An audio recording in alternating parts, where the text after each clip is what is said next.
त्रयोदशी तिथि भगवान शिव की पूजा के लिए सर्वश्रेष्ठ मानी गई है और प्रदोष काल में की गई भगवान शिव की पूजा कई गुना फलदायी हो जाती है। वैशाख मास के शुक्ल पक्ष में पड़ने वाला प्रदोष 20 मई यानी सोमवार को पड़ रहा है। अलग अलग दिन पड़ने वाले प्रदोष को अलग अलग नाम से जाना जाता है। प्रदोष व्रत की पूजा हमेशा प्रदोष काल में ही की जाती है।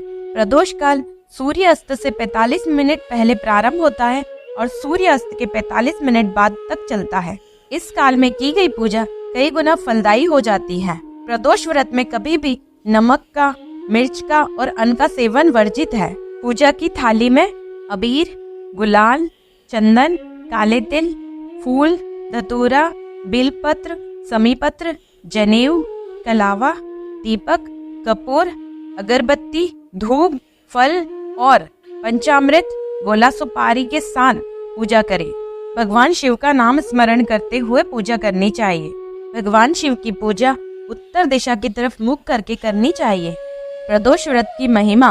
प्रदोष व्रत रखने से 2 गाय का दान करने जितना पुण्य फल प्राप्त होता है।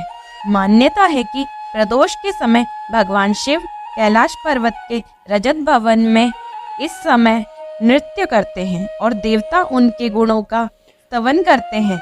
ऐसे में जो भी जातक यह व्रत करते हैं, भगवान भोलेनाथ की कृपा से उनकी सभी मनोवांछित कामनाओं की पूर्ति होती है। जो प्रदोष के दिन प्रदोष काल में भगवान शिव की पूजा करते हैं, उनके सभी पाप शिवजी नष्ट कर देते हैं और वो शिव भक्तों को उत्तम स्थान प्रदान करते हैं तथा उनका जीवन सुखमय व्यतीत होता है, जैसा कि कथा में बताया गया है। जो प्रदोष व्रत सोमवार के दिन पड़ता है, वह प्रदोष सोम प्रदोष व्रत कहलाता है।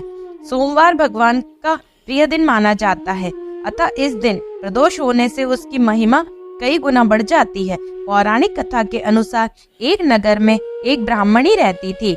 उसके पति का स्वर्गवास हो गया था। उसका अब कोई आश्रयदाता नहीं था, इसलिए प्रातः होते ही वह अपने पुत्र के साथ भीख मांगने निकल पड़ती थी। भिक्षाटन से ही वह स्वयं का व अपने पुत्र का पेट पालती थी।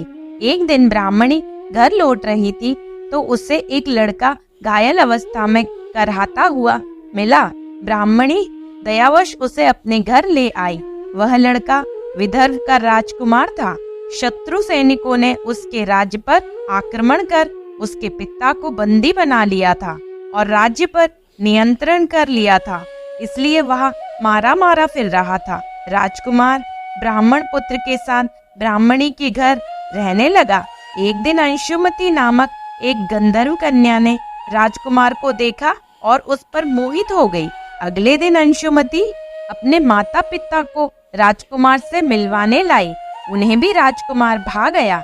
कुछ दिनों बाद अंशुमती के माता पिता को भगवान शंकर ने स्वप्न में आदेश दिया कि राजकुमार और अंशुमती का विवाह कर दिया जाए। उन्होंने वैसा ही किया। ब्राह्मणी प्रदोष व्रत करती थी।